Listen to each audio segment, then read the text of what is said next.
قسم المستعجلات بمستشفى ابن طفيل لا يكف عن استقبال ضحايا حوادث السير. 4 جرحى نقلوا إليه هذا اليوم بعد أن نجوا من حادثة سير مميتة. حالة واحدة فقط في وضع حرج. مريضة واحدة تعاني من كسور في الحوض والذراع الأيمن، هي الوحيدة قيد الاستشفاء بغرفة مقاومة الصدمات. الحالة الأخرى جروحها خفيفة وأوضاعها مستقرة على مستوى التنفس والدورة الدموية. الحصيلة وفاة سائحين ألمانيين وجرح آخرين في حادث وقع صباح اليوم بحي أجدال عند اصطدام سيارتين رباعيتي الدفع.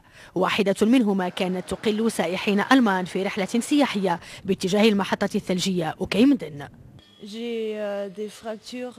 أعاني من كسور على مستوى الذراع والحوض وكذا الأسنان.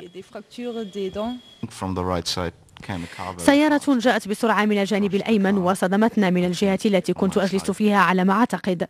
لست متأكدا مما حدث بالضبط، لكنني محظوظ لأنني الآن على قيد الحياة.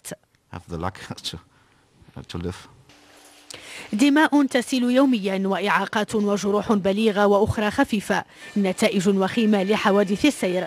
فمرة أخرى المزيد من الحذر على الطريق.